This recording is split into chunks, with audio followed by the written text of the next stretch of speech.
Hello guys, welcome back to my channel. तो आज हम सीखेंगे जीएसटी रजिस्ट्रेशन कैसे करते हैं।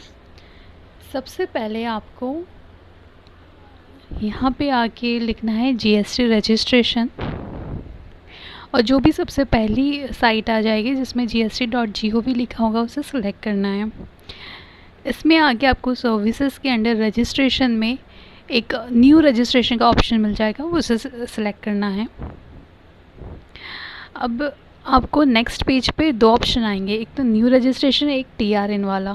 सो टीआरएन उन लोगों के लिए होता है जिन्होंने ऑलरेडी एप्लीकेशन शुरू कर दी है और सबमिट नहीं की है, तो एक टेम्प्रेरी रेफरेंस नंबर जनरेट हो जाता है, सो डैट कि वो जब सेकेंड टाइम करे तो ये नंबर का यूज़ करें।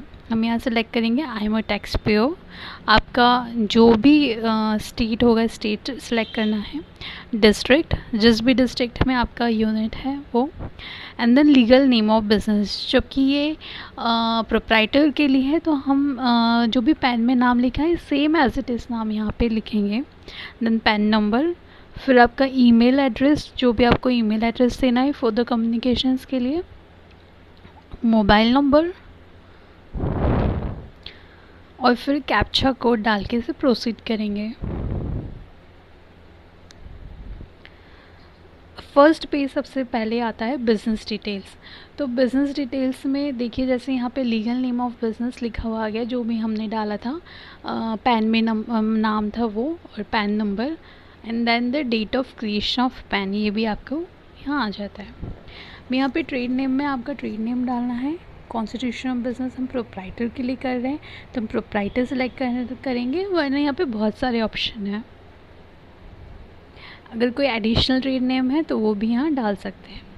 अब आप देख सकते हैं यहाँ पे name of state and district लिखी हुई है आगे, जो आपने लास्ट टाइम सेलेक्ट की थी।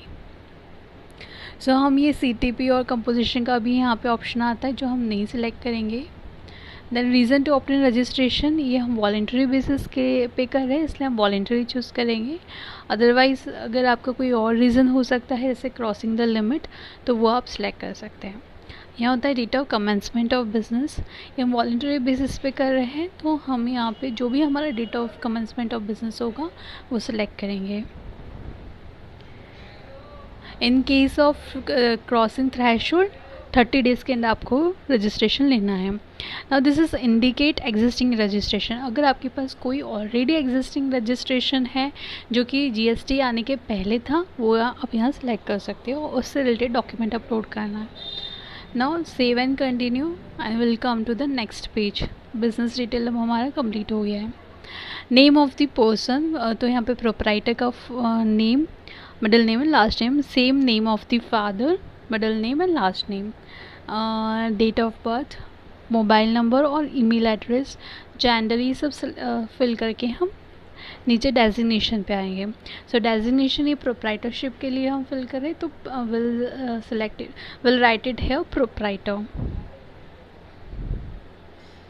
नीचे आपको आपका रेसिडेंशियल एड्रेस देना है और उसके बाद आपको यहाँ पे आपका फ़ोटो अपलोड करना है, जो प्रोप्राइटर है उनका photo, and also authorise signatory पे यस करके सेव एंड कंटिन्यू करना है।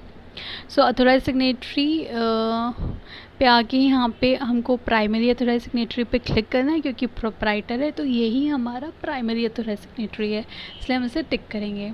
और यहाँ पे उनकी इन्फॉर्मेशन है, ये first name, last name, gender, वो सारी डिटेल, जैसे यहाँ पे आप देख सकते हो, first name, middle name, last name of proprietor, then father's name, और फिर उसके बाद यहाँ पे आएगा डेजिग्नेशन अगेन,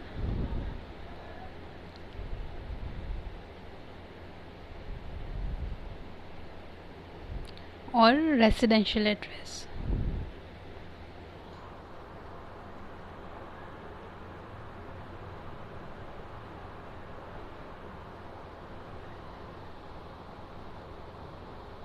यहाँ पे आपको पूरा जो भी रेसिडेंशियल एड्रेस है पूरा यहाँ पे आपको डालना है।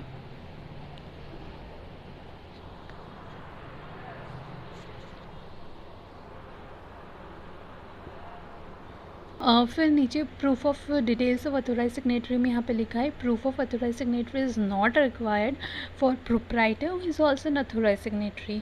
तो प्रोप्राइटरशिप में हमें यहाँ पे अलग से कोई डॉक्यूमेंट अपलोड नहीं करना है।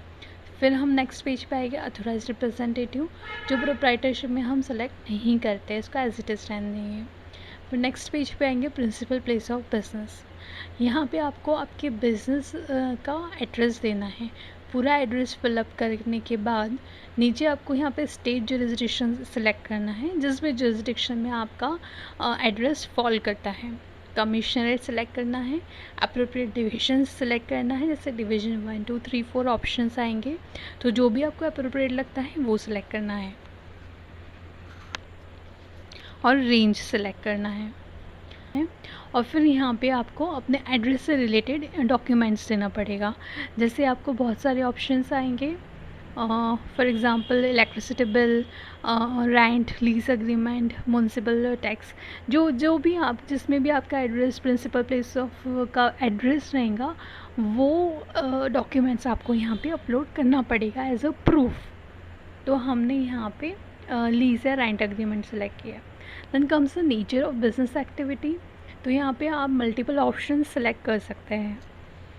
Then will do it save and continue. यहाँ पे एक और ऑप्शन है have additional place of business. अगर आपके एडिशनल प्लेस ऑफ बिजनेस है तो सिलेक्ट करिए यस, एल्स इसको नो रहने दीजिए। देखिए हमने लास्ट पेज पे इसको एडिशनल प्लेस ऑफ को सिलेक्ट नहीं किया था, इसलिए यहाँ पे कुछ नहीं आया।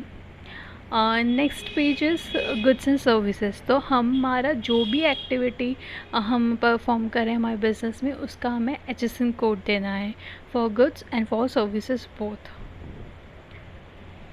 जैसे हमने गुड्स के लिए दिया, अब हम सर्विसेज के लिए भी देंगे और फिर से सेव एंड कंटिन्यू करेंगे।